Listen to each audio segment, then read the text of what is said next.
What's up, traders? Matt from the Trade Brigade here doing a technical analysis on ticker symbol CFVI for CF Acquisition Company, or better known as the SPAC that will be taking R for Rumble Public. And on the left-hand side, we do have the daily time frame, and on the right-hand side, the 30-minute intraday time frame. First things first, this will, of course, be an update. We have our daily roadmap in place here. We talked about the volatility of this action in here in the past, really sort of picking up along with some of the Trump stocks, if you will, DWAC, FUN, those good things there.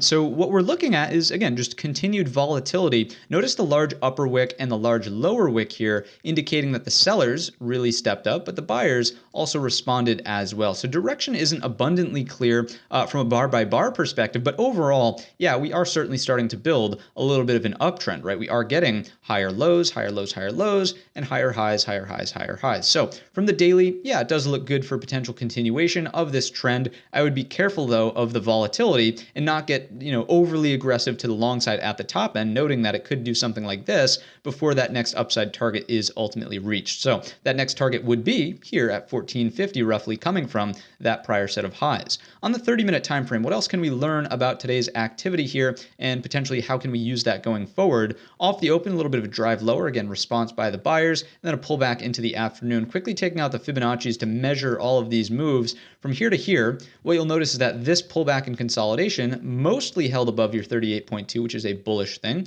Breakout took us higher. Let's see how that pullback fared into the end of day. So coming in from low all the way on up to the high. There we go, your 38.2, yeah, it's sort of right on it, but more importantly, that prior breakout point, right? So to me, it's not the end of the world here in CFVI, given this pullback into the afternoon. Now, it's going to be pretty important to make sure that we don't really go much further than this if it's going to remain, quote unquote, ideal for a bull flag consolidation here. Breakouts take us higher. That's, the picture perfect way the chart would pan out. But if it does move lower, ideally, our next line in the sand, and we've talked about this in the past as well, is here at $12.37. Why is that the number? Well, from the daily perspective, you can see wick 1, 2, 3, 4. We break it, retest, hold. Ironically, the next day we gap underneath it, right? But now that we're back above it, we really want to see that acting as support, right? So 1237, as long as we're above that, fine. Continue to monitor for upside here inside of CFVI. If we start breaking down underneath, I wouldn't necessarily try to go short here. And if we quickly come on over to the trade tab, you'll notice there's no shares to short and the put volume is absolutely pathetic. So you're not going to short it anyways.